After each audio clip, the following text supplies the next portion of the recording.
Monsieur Pascal Lamy est l'ancien directeur général de l'Organisation mondiale du commerce et président du Forum de Paris sur la paix. Il pense que la visite du président chinois représente une grande opportunité pour accroître les liens sino-français et il a fait l'éloge de la coopération dans de nombreux domaines entre la Chine et la France.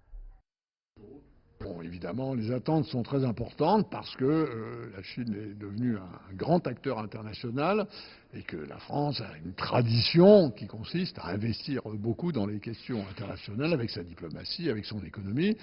Donc je crois que ça arrive à un moment où nous avons des choses à nous dire. La plupart sont de l'ordre de la coopération. Nous avons, en matière de technologie digitale, en matière de progrès scientifique, en matière de règles du commerce mondial, il faut, je crois, bâtir sur une tradition.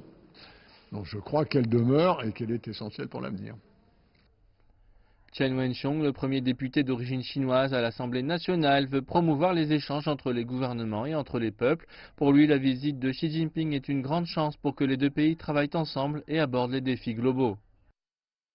Et il faut que les chefs d'État, les dirigeants aujourd'hui qui ont une vision, puissent la faire partager et puis surtout emmener les autres pays pour construire ensemble une solution qui soit pérenne. Je suis convaincu que cette visite sera réussie, sera une grande réussite et je souhaite moi personnellement que des liens personnels entre les deux présidents se tissent et je pense que cela pourra nous donner en fait pour le moyen terme, pour le long terme, une bonne base pour créer un partenariat long et durable qui soit profitable à tout le monde.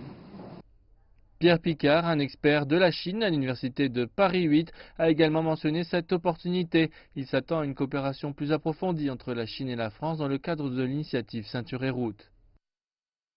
C'est le 6e anniversaire du lancement du projet One Belt, One Road, qui est un projet extraordinaire pour le monde, car c'est la première fois qu'un pays dans le monde, depuis l'histoire de l'humanité, imagine le progrès, pas uniquement pour la Chine, ce qui est très bien, mais également le projet pour le monde entier, c'est-à-dire des infrastructures, la modernité, c'est-à-dire l'innovation, au profit de l'ensemble des pays. Donc on a là, finalement, au niveau de cette rencontre, et au-delà des dossiers internationaux très sérieux comme le Moyen-Orient, la Syrie, etc., on a effectivement une visite très importante du président chinois à Paris.